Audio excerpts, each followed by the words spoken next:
मैं आमंत्रित करती हूं माननीय राहुल गांधी जी को, लोकसभा नेता विपक्ष, देश के युवाओं के आशा के केंद्र।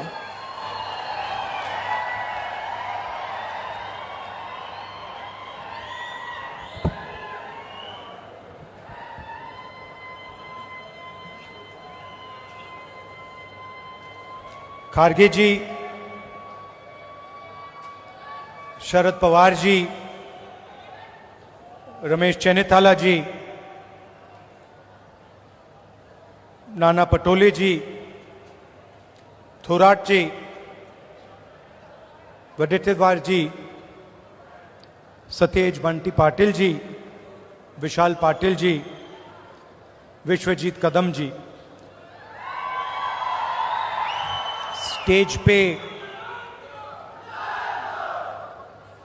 सीनियर वरिष्ठ नेता, कांग्रेस पार्टी के और गठबंधन के नेता, भाइयों और बहनों, कांग्रेस पार्टी के हमारे बब्बर शेर कार्यकर्ताओं,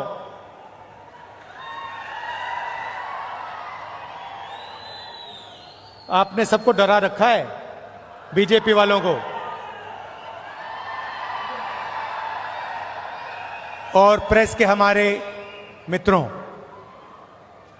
आप सबका यहां बहुत बहुत स्वागत, नमस्कार।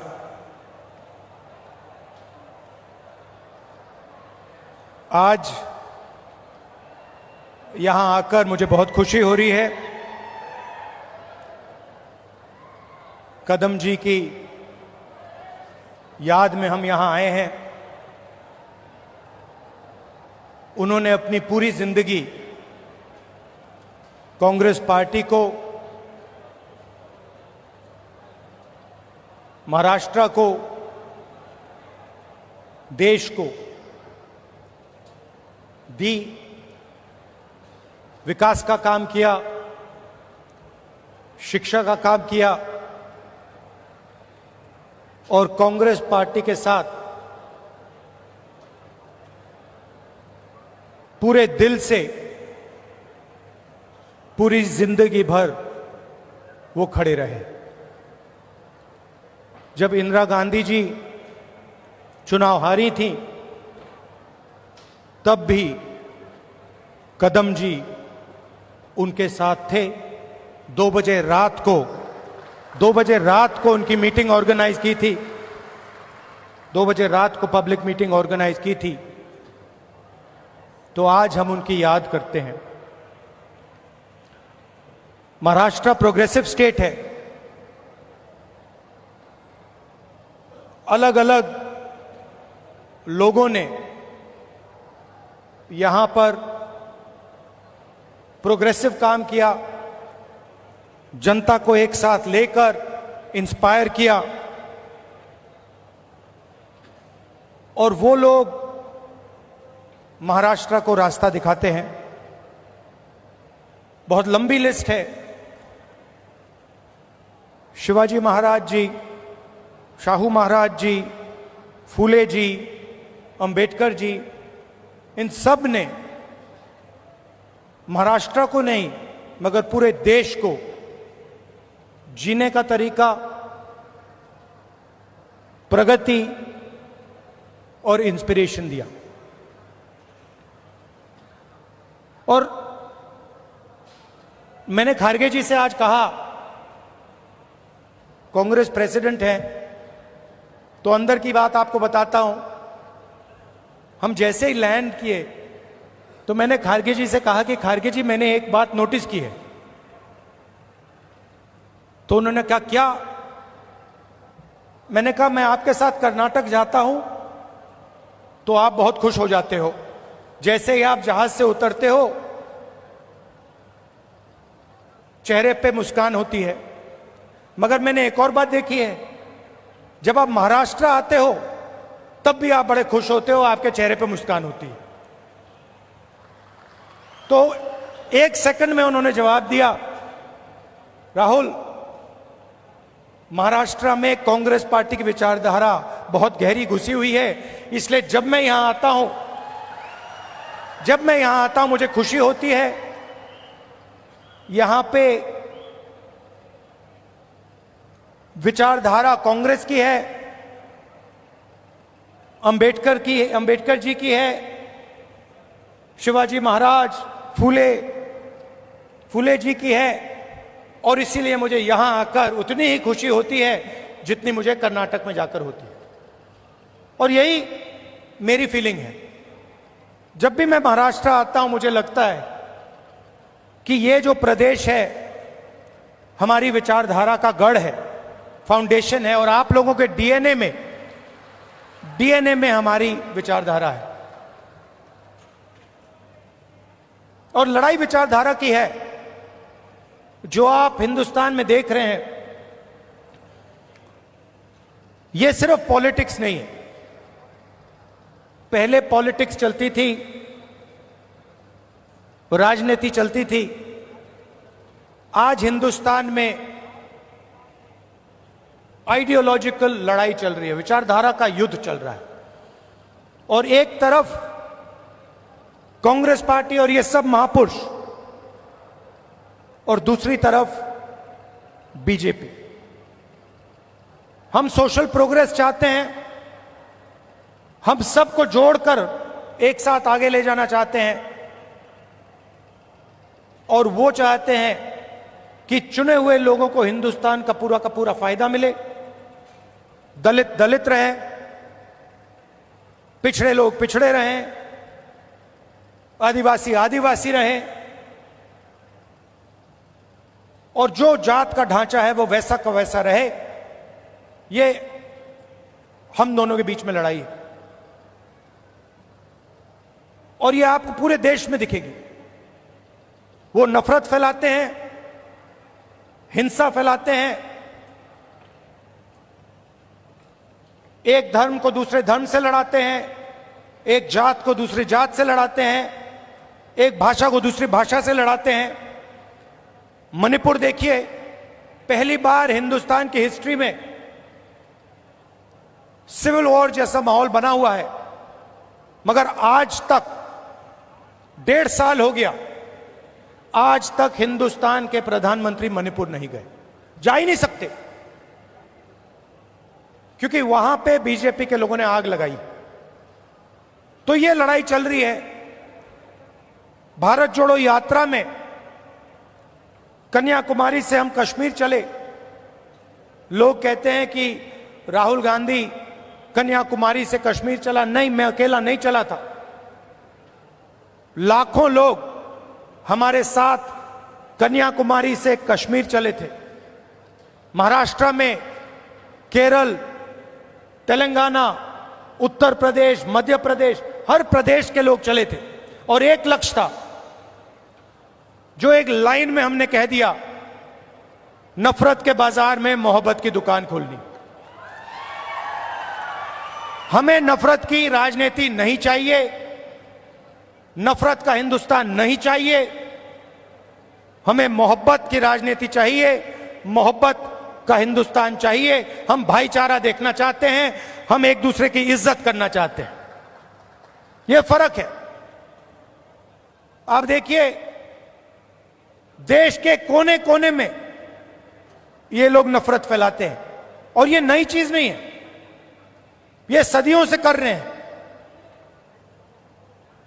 और ये विचारधारा की लड़ाई भी पुरानी है। आज ये लड़ाई कांग्रेस पार्टी और बीजेपी के बीच में है।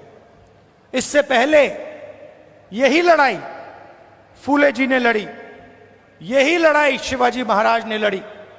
विचारधारा उनकी और हमारी मिलती है। उनकी विचारधारा में और कांग्रेस पार्टी की विचारधारा में कोई फर्क नहीं। चाहे वो अंबेडकर जी हों, शाहू जी महाराज हों, शिवाजी महाराज हों, फूले जी हों, अगर आप उनको पढ़ें, उनके आइडियाज को देखें, समझें, तो आपको पता लगेगा कि फूले जी के आइडियाज, अंबेडकर जी के आइडियाज, शिवाजी महाराज के आइडियाज हमारे कॉन्स्टिट्यूशन में आज है। और चुनाव में हमने साफ कह दिया कि लड़ाई विचारधारा की है। बीजेपी के लोग हिंदुस्तान के संविधान को खत्म करना चाहते हैं। सीधी सी बात है, आप देख लीजिए, जहां भी ये अपने लोग डाल सकते हैं वहां ये अपने लोग डाल देते हैं। चाहे वो इलेक्शन कमीशन हो, चाहे वो शिक्षा के इंस्टीट्यूशंस हो, लीगल सिस्टम हो, ब्यूरोक्रेसी हो, ये मेरिट नहीं देखते हैं। आज हिंदुस्तान में इनकी आंखों में एक ही तरीका का मेरिट है। अगर आप आरएसएस के हो तो मेरिट है, अगर आरएसएस के नहीं हो तो आपके लिए इन संस्थाओं में कोई जगह नहीं। और हर रोज ये कॉन्स्टिट्यूशन पर आक्रमण करते रहते हैं, कोई ना कोई नया तरीका ये निकालते रहते हैं। हमने जाति जनगणना की बात की। हमने कहा कि देखिए, देश में पता लगाना है कि किसकी कितनी आबादी है और किसका कितना हक बनता है। मैंने कुछ गलत बोला? सही बोला ना कि यह पता लगाना है, अलग अलग वर्ग के लोग हैं, ये कितने हैं, इनकी आबादी कितनी है और इनका हक क्या है और कौन सी संस्थाओं में इनके लोग हैं। एक प्रकार से हम स्नैपशॉट लेना चाहते हैं कि हिंदुस्तान में आज क्या हालात है। बीजेपी के लोग एकदम कहते हैं नहीं। हमने दबाव डाला, न्याय यात्रा की, और पहले ये सारे के सारे लोग कहते थे कि जाति जनगणना के हम खिलाफ हैं। आरएसएस के लोग कहते थे, बीजेपी के लोग कहते थे, इनके नेताओं के बयान हर रोज आते थे कि जाति जनगणना नहीं होना चाहिए। हमने दबाव डाला और कुछ दिन पहले कंफ्यूजन में आरएसएस कहती है कि हां, जाति जनगणना जरूरी है। अगर आप आज कह रहे हो कि जाति जनगणना जरूरी है तो पिछले 6 महीने में आप क्या कह रहे थे? मैं आपको बता रहा हूं, पार्लियामेंट में हमने कहा है, पार्लियामेंट के फ्लोर में, लोकसभा में मैंने कहा है, कुछ भी हो जाए जाति जनगणना करवाएगी कांग्रेस पार्टी, करवाएगी, हमारा गठबंधन करवाएगा। क्योंकि हम जानना चाहते हैं, हम देश की सच्चाई समझना चाहते हैं। इस देश के धन का फायदा किसको हो रहा है, कौन से वर्ग को हो रहा है, किसको नहीं हो रहा है, यह हम जानना चाहते हैं। और यह हम काम करवा के दिखाएंगे। भाइयों और बहनों, आज हमने कदम जी की मूर्ति का उद्घाटन किया और जब मैं वहां था, मैं सोच रहा था कि कदम जी ने 60 साल आपके साथ काम किया, ट्रांसपेरेंसी के साथ, मोहब्बत के साथ उन्होंने काम किया, ईमानदारी के साथ उन्होंने काम किया। 60 साल में उन्होंने आपसे कभी माफी नहीं मांगी। क्यों नहीं मांगी? क्योंकि जरूरत नहीं पड़ी। यह सच्चाई है। माफी जो ही वही मांगता है जो गलत काम करता है। जिसने गलती ही नहीं की उसको माफी किस चीज की मांगनी है? यहां कुछ ही दिन पहले शिवाजी महाराज की मूर्ति बनाई गई और मैंने अखबार में पढ़ा कि प्रधानमंत्री ने कहा, मैं शिवाजी महाराज से माफी मांगता हूं। अब मैं ये समझना चाहता हूं प्रधानमंत्री जी ने किस कारण माफी मांगी। अलग अलग कारण हो सकते हैं। पहला कारण हो सकता है कि ये जो मूर्ति थी इसका कॉन्ट्रैक्ट आरएसएस के एक व्यक्ति को दी गई। पहला कारण यह हो सकता है। शायद प्रधानमंत्री जी कह रहे हैं कि नहीं, मैंने गलती की, मुझे ये कॉन्ट्रैक्ट आरएसएस के व्यक्ति को नहीं देनी थी, ये मुझे कॉन्ट्रैक्ट मेरिट पे देना था। शायद वो गलती हो सकती है। दूसरी गलती हो सकती है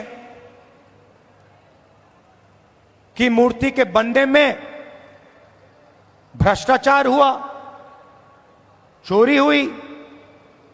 शायद प्रधानमंत्री इसके लिए माफी मांग रहे हैं कि मैंने जिसको कॉन्ट्रैक्ट दिलवाया उसने भ्रष्टाचार किया, महाराष्ट्र के लोगों से चोरी की। यह कारण हो सकता है। तीसरा कारण हो सकता है कि आपने शिवाजी महाराज की मूर्ति बनाई, उनकी याद में आपने मूर्ति बनाई और आपने इतना भी ध्यान नहीं दिया कि वो मूर्ति खड़ी रहे। मैं आपको गारंटी देता हूं, कदम जी की जो मूर्ति बनी है ना, आप यहां 50, 60, 70 साल बाद आ जाइए, यहां आपको दिखेगी।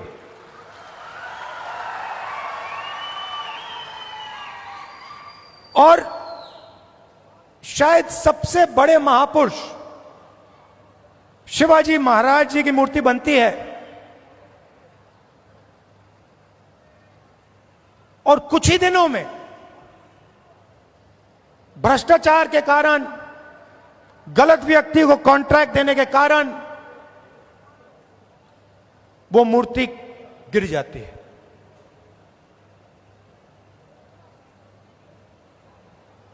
शिवाजी महाराज का अपमान किया है और प्रधानमंत्री को सिर्फ शिवाजी महाराज से माफी नहीं मांगनी चाहिए। अगर माफी मांग रहे हैं तो महाराष्ट्र के हर व्यक्ति से माफी मांगनी चाहिए। और प्रधानमंत्री जी को यह भी समझाना चाहिए कि आप सिर्फ 2 लोगों की सरकार क्यों चलाते हो। जहां भी हम देखते हैं बड़े से बड़े कॉन्ट्रैक्ट अदानी और अंबानी जी को मिलते हैं। मैंने पार्लियामेंट में भाषण दिया। पार्लियामेंट में किसी का नाम लिया जा सकता है, मगर पहली बार मुझे कहा गया कि पार्लियामेंट हाउस में अपने भाषण में मैं अदानी और अंबानी का नाम नहीं ले सकता हूं। तो फिर मैंने कहा ठीक है भैया, आप चाहते हो कि मैं ना लूं, मुझे कुछ ना कुछ तो कहना पड़ेगा। अगर अंबानी अदानी नहीं चाहते हैं तो मैं कुछ और कह देता हूं। तो मैंने उनका नया नाम बनाया है A1 और A2। पूरा का पूरा काम A1 और A2 का हो रहा है। प्रधानमंत्री जी ने इसके लिए माफी किसी से नहीं मांगी।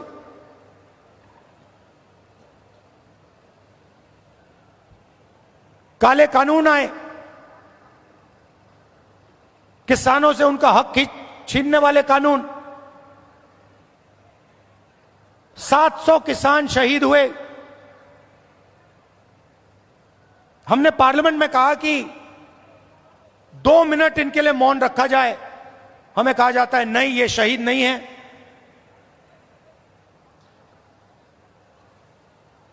दो लोगों को फायदा पहुंचाने के लिए हिंदुस्तान के सारे स्मॉल और मीडियम बिजनेसेस को खत्म कर दिया। जो लोग इस देश को रोजगार देते हैं उनको नोटबंदी से, गलत जीएसटी से आपने खत्म कर दिया। अरबपतियों का रास्ता खोलने के लिए उनसे भी आप माफी मांगिए, नोटबंदी की माफी मांगिए, गलत जीएसटी की माफी मांगिए। और नतीजा क्या है कि आज अगर युवा रोजगार चाहता है, सिर्फ महाराष्ट्र में नहीं, पूरे देश में कहीं भी अगर रोजगार चाहता है, उसे रोजगार नहीं मिल सकता। क्यों? क्योंकि जो कंपनियां उसे रोजगार देती थी, जो छोटी कंपनी थी, मिडिल साइज कंपनी थी, वो सब बंद हो गई, खत्म हो गई। भाइयों और बहनों, अंबानी और अदानी इस देश को रोजगार नहीं दे सकते हैं। रोजगार कौन दे सकता है?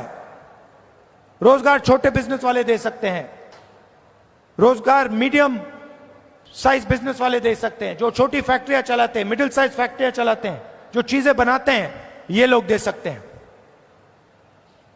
आज हिंदुस्तान में नया मॉडल है, चाइना का माल आता है, वही 10-12 अरबपति उस माल को बेचते हैं। आप मोबाइल फोन के पीछे देख लीजिए मेड इन चाइना, शर्ट के पीछे देख लीजिए मेड इन बांग्लादेश, जूते के नीचे देखिए made in Vietnam, made in Maharashtra, made in India, आपको कहीं नहीं दिख सकता। और ये सारा का सारा माल ये अरबपति बेचते हैं। नुकसान किसका होता है? हिंदुस्तान के युवाओं का होता है।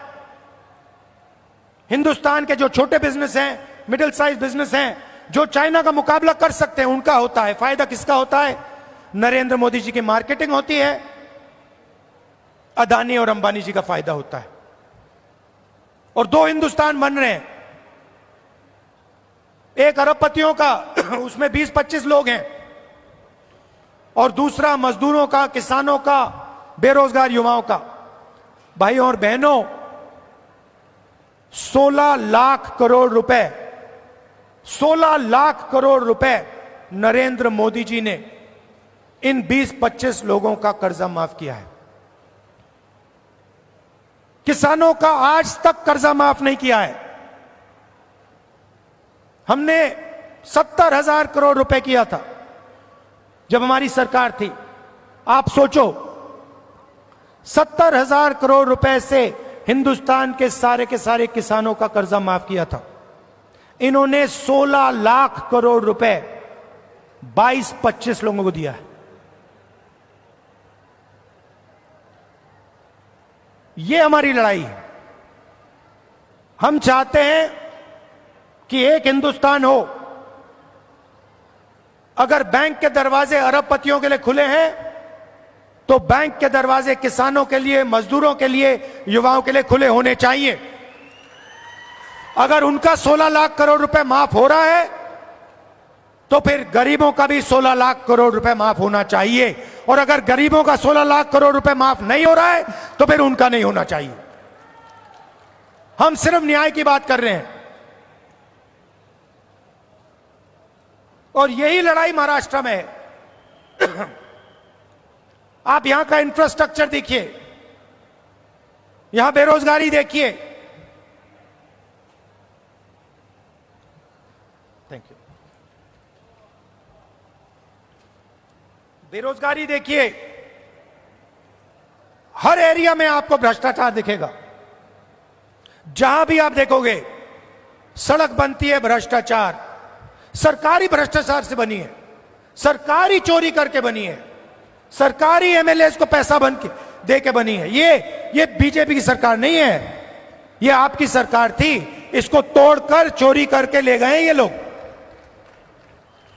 तो जहां भी आप देखोगे आपको भ्रष्टाचार मिलेगा। बाहर के लोग यहां आकर आपके कॉन्ट्रैक्ट ले जाते हैं, दूसरे स्टेट के लोग यहां आकर आपसे कॉन्ट्रैक्ट छीन जाते हैं। ये हम बदलना चाहते हैं। और मैं जानता हूं कि आप सब कांग्रेस पार्टी के कार्यकर्ता, मोहब्बत की दुकान वाले कार्यकर्ता, बब्बर शेख, मैं जानता हूं कि यहां पे आप महाराष्ट्र की सरकार लाने जा रहे हो। अपना खून पसीना देकर महाराष्ट्र की जनता की सरकार, किसानों की सरकार, बेरोजगार युवाओं की, मजदूरों की सरकार, हर वर्ग की सरकार आप लाने जा रहे हो। जहां भी आपको मेरी जरूरत होगी मैं आ जाऊंगा। आपको सिर्फ ऑर्डर देना है कि राहुल आपको यहां आना है, यहां आना है, यहां आना है, मैं हाजिर हो जाऊंगा। अंत में मैं आप सबको दिल से धन्यवाद देता हूं कि आप यहां आए, इतने प्यार से आपने मेरी बात सुनी। धन्यवाद, नमस्कार, जय हिंद। राहुल गांधी जी की भारत जोड़ो यात्रा या आज़ादी के बाद का कांग्रेस का सबसे बड़ा जनसंपर्क अभियान, इसका वर्णन किया जाए तो अतिशयोक्ति नहीं होगी और भारत को समझने की बड़ी ईमानदार कोशिश उन्होंने इससे की है। इसके बाद मैं आमंत्रित करने जा रही